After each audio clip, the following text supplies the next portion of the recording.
أهلا بيكم في قناتنا. النهاردة بنكمل حكاية أساجي، وبنبدأ الحلقة بمشهد لأساجي والفريق بتاعه وهم بيتكلموا عن إنهم لازم يتعاونوا في الماتش الجاي علشان ما يخسروش، وكل واحد فيهم بيشارك بمهاراته أو موهبته الخاصة. ولكن أساجي مش بيعرف يحدد إيه نقطة قوته، ولاعب اسمه شاكير مش بيرضى يقول نقطة قوته، ورايشي بيتهمه إنه مش عاوز يقول علشان هو أناني. وفي الآخر كوان بيحط خطة علشان يستغل نقطة قوة بتاعت كل لاعب. بعد كده بنشوف الفريق كله وهم بيتدربوا وبيلعبوا مع بعض، وبعد التدريب بنلاقي أساجي قاعد لوحده بيفكر في نقطة قوته، وبرضه مش بيلاقي حاجة معينة وبيبدأ يحبط. وفي اللحظة دي كونياجامي بيجي يكلمه وبيشكره إنه مرر له الكورة في الماتش اللي فات، وأساجي بيستغل الفرصة وبيسأله عن سبب حبه للكورة. فكونياجامي بيقول له إنه بيلعب كورة علشان حلمه يبقى بطل. وبنرجع للزمن وراه وبنشوف كونياجامي وهو صغير وبيتفرج على مباريات الكرة وبينبهر بالهدافين، وبيقرر انهم ابطال حقيقيين وبيحلم يبقى زيهم. وأساجي بيعجب بطريقة تفكيره، والاتنين بيتعشوا مع بعض. وكونياجامي بيسأل أساجي هو ليه مرر له الكورة مع ان اللاعب التاني كان اقرب، ولكن أساجي بيبقى مش عارف السبب. فكونياجامي بيخمن انه كان مرتاح له علشان شافه بيلعب في التحدي الاول بتاعهم وضامن انه هيعرف يسدد الكورة. بس أساجي بيقول له انه برضه مش عارف هو اختاره ليه، ولكنه حس انه هو اللي هيسدد الهدف. بعد كده بيجي ميعاد الماتش المنتظر بين فريق واي وفريق زي، وبنلاقي كوان بيحذر اعضاء فريقه من لاعب اسمه اوكوا علشان هو ماهر في التنشين. وفي اللحظة دي بنعرف الخطة اللي كوان رسمها للفريق كله، واللي بتبقى عبارة عن تدوير دور الهداف على اللاعبين، بحيث ان كل لاعب بيجيله الفرصة انه يظهر ويستخدم نقطة قوته. وبيبدأوا بباكير اللي بيكون قوته تحريج الكورة على طول الملعب. وبعد كده بيجي الدور على كونياجامي لما واحد اسمه نيكو من فريق واي بيصد باكيرة. ولما بنرجع لكونياجامي بنعرف ان قوته التنشين برجله الشمال، وبنلاقيه بيجري على جون الفريق التاني، وباقي الفريق يمرروا له الكورة، وهو لما بيستلمها بينشن الهدف بتاعه، ولكنه بيتصدم لما الفريق التاني بيصد الكورة. ولما بيحاول تاني برضه الهدف مش بيتسدد. وأساجي بيستنتج ان خطة فريق واي هي خطة دفاعية، وان خطتهم هجومية بزيادة، ولكنه بيتوقع ان في هجمة من هجماتهم اكيد هتنجح في الاخر. ولكنه بيلمح اوكوا وهو بيلاحظ انه ما اتحركش من اول الماتش وبيستغرب. وفجأة لما الكورة بتوصل لنيكو اكوا بيبدأ يجري، وأساجي بيفهم ان فريق واي ناوي يهجم عليهم، وفعلا ده اللي بيحصل. ونيكو بيمرر تمريرة بعيدة المدى لأكوا، وأكوا بيسدد هدف أول ما بيستلم الكورة. بعد كده كوان بيستلم دور الهداف، وبنعرف إن نقطة قوته هي نطته العالية، وبيستغل قوته علشان يمرر الكورة براسه لكونياجامي، ولكن نيكو بيعرف يخطفها منه. بعد كده فريق واي بيمرروا الكورة لبعض وبيضيعوا الوقت علشان هم بيبقوا متقدمين بهدف. وبعد الشوط الأول بنلاقي أساجي وباقي الفريق محبطين وبيبقوا خايفين ان خطة الفريق التاني تتحول من دفاع لهجوم. وشاكير بيقترح انهم يلغوا خطتهم ويستغلوا نقاط قوة باكيرة وكونياجامي، بس كوان بيقول له انه فات الاوان على التغيير. ولما الشوط التاني بيبدأ أساجي بيشوط الكورة وبتبقى هتطلع بره الملعب، ولكن كاجامورو بيلحقها وبيحاول يسدد هدف براسه، ولكنه مش بينشن صح. بعد كده فريق زي بيجي لهم ضربة زاوية، وأساجي بيحس ان لو الفريق التاني استلم الكورة فهم هيخسروا. وفي نفس الوقت باكيرة بيشوط ضربة الزاوية، وفجأة أساجي بيفهم ان نيكو هو اللي بيدير الماتش مش أكوا، وبيجري وبيسيب مركزه. وبنلاقي فريق واي بيحاولوا يمرروا الكورة لنيكو، ولكن أساجي بيصدها في آخر لحظة وبيستلم هو الكورة وبيحاول يسدد هدف بس مش بيعرف. ولكن كاجامورو بيلحق الكورة وبيسدد أول هدف لفريق زي، وبكده الفريقين بيتعادلوا.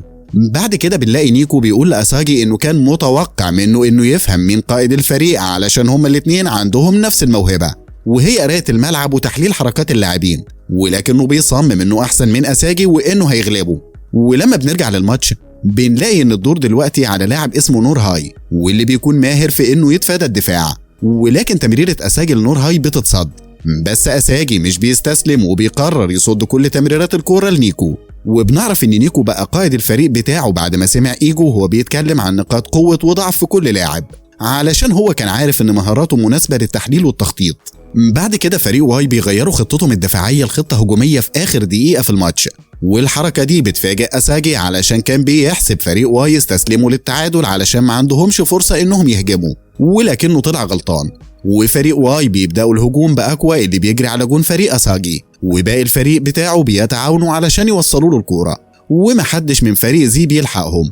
ونيكو بيستلم الكرة قدام الجون ومش بيبقى قدامه غير ليمون حارس مرمى فريق زي، ولكنه بدل ما يسدد الهدف بنفسه بيمرر الكرة في آخر لحظة لأوكوا وبيصدم ليمون وباقي الفريق. بس أساجي بيظهر في آخر لحظة وبيستلم الكرة بدل أوكوا، ونيكو بيتصدم علشان بيبقى مش متوقع ان أساجي هيقدر يوقف الهجمة دي. وأساجي لما بيستلم الكرة بيجري بيها بسرعة على جون فريق واي وبيمررها لكونيا جامي وهو بيمررها لباكيرا، وبعد كده باكيرا بيشوطها لمنطقة الجون وكاجامورو بيحاول يلحقها ولكنه مش بيعرف. بس أساجي بيظهر تاني في اللحظة دي وبيستلم الكرة وبيسدد الهدف التاني وفريق زي بيكسب. بعد كده الفريق كله بيحتفل وأساجي بيبقى فرحان في فريق واي وبالأخص نيكو علشان قدر يغلبه. وبعد الماتش كل الفريق بياكلوا مع بعض وبيبقوا مبسوطين، وأساجي بيبقى مشحون ومش عارف يفكر في أي حاجة غير الهدف اللي سدده، وبالليل مش بيعرف ينام فبيروح لأوضة الشاشة وهناك بيلاقي شاكير بيتفرج على الماتش. وأول ما بيشوف أساجي بيقول له إنه عنده إدراك عالي بالمساحات وبيقول له إنه يقدر يقوي المهارة دي ويستغلها بشكل ممنهج. فأساجي بيسأله عن قوته ولكن شاكير مش بيرضى يقول له غير إنه زمان كان بيعرف يسدد أهداف كتير بقوته ولكنه اتصاب من كام سنة وده خلاه يخاف يستخدم قوته تاني. وبيقول لأساجي إنه بيفكر ينسحب من كرة القدم ولكن أساجي مش بيصدقه. وتاني يوم إيجو بيغير تقييم وأرقام اللاعبين في فريق زي وبيخلي أساجي الأول على الفريق كله برقم 265 وبيقول لهم إن أرقامهم بتعتمد على قوة أهدافهم علشان هم المفروض يبقوا هدافين البلد، وبيعلن إنهم هيواجهوا فريق دبليو خلال يومين. بعد كده بنلاقي فريق أساجي بيتدرب، وبعد التدريب أساجي بيقرر إنه محتاج يقوي نفسه جسديا علشان يقدر يلعب كويس طول فترة الماتش. ولما بيبدأ يجري باقي اللاعبين بيجروا معاه وبيقولوا إنهم مش عايزينه يعلى عنهم أكتر من كده. وبعد ما بيجروا وبيرجعوا السكن بيلاقوا كوان شكله تعبان ومرهق وبيقول لهم إنه كان بيفكر في خطتهم للماتش الجاي وبيقترح إنهم يخلوا 3 هدافين يلعبوا في نفس الوقت. وتاني يوم بيجي ميعاد الماتش بين فريق دبليو وفريق زي، والأخين وانيما بياخدوا الكورة وبيعدوا يمرروها لبعض، وواحد منهم بيتعرف على شاكير وبيستغرب إنه لسه بيلعب كورة بعد إصابته. وبنعرف إنهم كانوا زمان في فريق واحد. ولما بنرجع لأساجي بنلاقيه بيخطف الكورة من جونيشي وبيقول لشاكير إنه لازم ينسى الماضي ويعيش في الحاضر. وبعد كده كوان بياخد الكورة وبيسدد هدفه براسه والأخين وانيما بيحبطوا، وكونيا جامي بيستغل إحباطهم وبيسرق منهم الكورة وبيمررها لباكيرا وهو بيلاحظ إن محدش بيحرس كوان، فباكيرا بيمرر له الكورة تمريرة عالية وكوان بيسدد هدف تاني براسه. بعد كده واحد من الأخين بيغلط وباكيرا بيجيله ضربة حرة فبيمرر الكورة تمريرة عالية تاني لكوان وهو بيسدد الهدف الثالث براسه لفريقه. والشوط الأول بيخلص لصالح فريق زي، وبين الشوطين فريق أساجي بيبقوا مبسوطين بكوان. ولما الشوط الثاني بيبدأ كوان بيتلخبط والأخين بياخدوا منه الكورة وبيسددوا هدفهم الأول. بعد كده كوان بيمرر الكورة فجأة لأساجي ولكنه مش بيلحقها، وواحد من الأخين بيستلمها بداله وبيسدد هدفه الفريق الثاني. وكوان بيتأسف لأساجي ولكنه بيضحك ضحكة غريبة بتخلي أساجي يشك فيه.